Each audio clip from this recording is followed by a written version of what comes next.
Alors mes petites chéries, ça va bien? Pas trop chaud, un petit peu quand même, hein? Oh là, il va falloir que je ventile un peu. Là, je vais te poser là, toi. Un petit biquet, hop là. Ah, petite chérie. Yves Barthélémy est horticulteur depuis 15 ans. Il est passionné par ses piments et leur parle à sa façon tous les jours. Celui-ci, c'est un piment de Hongrie. Un Marble, États-Unis, commence blanc. Celui-ci commence vert, il passe au rouge. Un Tini Samoa, très bonne variété. Celui-ci est érigé, très érigé en grappe. Dans ces serres, 200 variétés, différentes tailles et couleurs, des formes inattendues en provenance du monde entier, même des espèces que l'on ne s'attendait pas à voir dans la catégorie piment.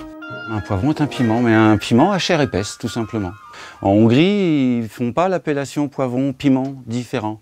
En Hongrie, c'est paprika, tout paprika. Voilà, c'est les piments en hongrois. Il existe 8000 variétés de piments dans le monde. En poudre, frais ou séchés, ils sont faciles à cuisiner et pleins de vitamine C. De plus, ils sont antibactériens. Seul défaut, ils piquent parfois beaucoup. Il faut savoir les apprivoiser. Du plus doux au plus fort, Yves les aime tous. Pour mesurer leur puissance, il utilise l'échelle dite de Scoville. La force du piment, ça va de 0 à 10. Celui-ci, il fait 3. Celui-ci, il fait 4. Les poivrons, ils font 0. 4, ça fait comme du poivre, en fait. Celui-ci, il fait 8. Ah, là, ça commence à faire un peu plus sérieux, déjà. Yves fait également pousser quelques piments rares et plutôt incendiaires. Tout ça, c'est des piments les 10 plus forts de la planète. C'est du feu, quoi. Celui-ci, par exemple, il pourrait faire 25 sur l'échelle, parce qu'il est hors norme de l'échelle. Ça prend la bouche, là, vous en avez pour un quart d'heure dans la bouche, les yeux qui pleurent, bon, c'est l'horreur, quoi. Excellent, excellent. Excellent. Au Pays Basque, le piment est la fierté du village d'Espelette. À la fin de l'été, dans les marchés ou sur les façades, il est partout. Vincent Darichon produit chaque année 70 000 plants de piment. Vous voyez, les graines sont accrochées. Voilà le placenta. C'est là que se concentre la substance qui pique. Et cette substance donc s'appelle la capsaïcine.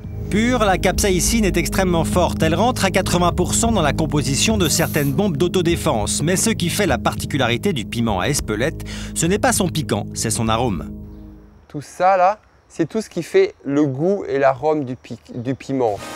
Une moitié de sa récolte est vendue sous forme de poudre. L'autre moitié épice de nombreux produits dérivés, vinaigre, moutarde, crème ou chutney, mais pas seulement. On peut même faire des produits sucrés puisqu'on a de la gelée de piment. On a aussi, surprenant, du sirop de piment d'Espelette. Vincent est toujours à la recherche de nouvelles formules au piment. Quand il les manipule, il a une règle d'or. Je préfère me protéger les doigts parce que si je touche le piment avec mes doigts et que j'ai le malheur de porter mes doigts autour des yeux, je vous garantis que je ne vois plus rien pendant un quart d'heure, je ne vois plus rien. Aujourd'hui, il cherche à mettre au point un condiment spécial pour accompagner le poisson. Là, on va rajouter des algues. Piment, algues, baies roses, sel et persil. Oh ouais, moi j'aime bien. Vous verrez peut-être un jour ce produit dans les rayons de votre supermarché. Cuisiner les piments à la maison, ça peut être très simple. Nous sommes chez Maïté. Ce midi, elle prépare un plat traditionnel du Pays Basque, la piperade, une recette tout piment. Pour faire la piperade, il vous faut des piments doux. Vous pouvez mélanger des cornes de bœuf avec des piments doux des Landes. Pour 4 personnes, il faut aussi 2 oignons, 4 tomates, 2 gousses d'ail et de la poudre de piment d'Espelette. On coupe le piment, on les pépine.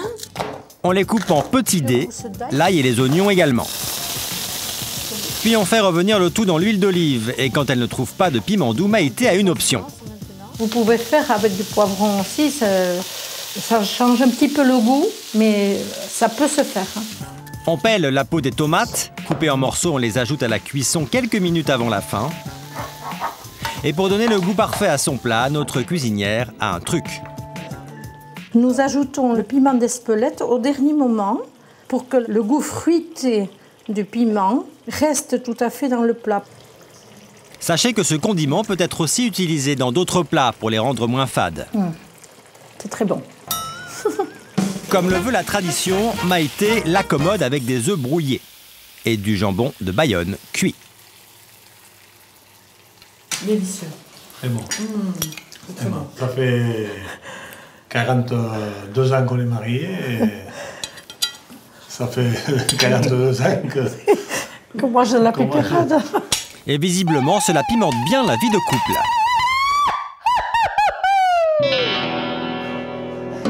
Retour chez Yves Barthélémy. Lui ne cuisine pas pour 4 ce soir, c'est soirée piment pour 50 personnes. Une trentaine de plats attendent les invités. Sauce au piment, chocolat au piment, fruits et légumes au piment et jusqu'aux boissons. La thématique est omniprésente. Yves peut lancer son jeu préféré, goûter des piments de plus en plus forts. Alors, qui c'est qui commence? On commence avec un premier piment de force 6 sur 10. Pour celui qui n'aime pas le fort, c'est fort. Puis un 7 sur 10. Ça sue, là, ça chauffe la tête. Là. Chauffe l'intérieur. Ça commence à nettoyer. C'est surtout la langue. La langue, elle est cuite, là. Pour finir, attention, 9 sur 10. Je rince un peu, là. Pour calmer le feu du piment, pas de pain et surtout pas d'eau. Un seul remède, le lait. C'est le lait, corps animal. Basta. Voilà, il n'y a que ça qui marche. Ils n'iront pas au-delà, certains piments peuvent vous brûler dangereusement la bouche. Nos fondus de piment, eux, sont des habitués. Cela ne les empêchera pas de fêter le piment jusqu'au bout de la nuit.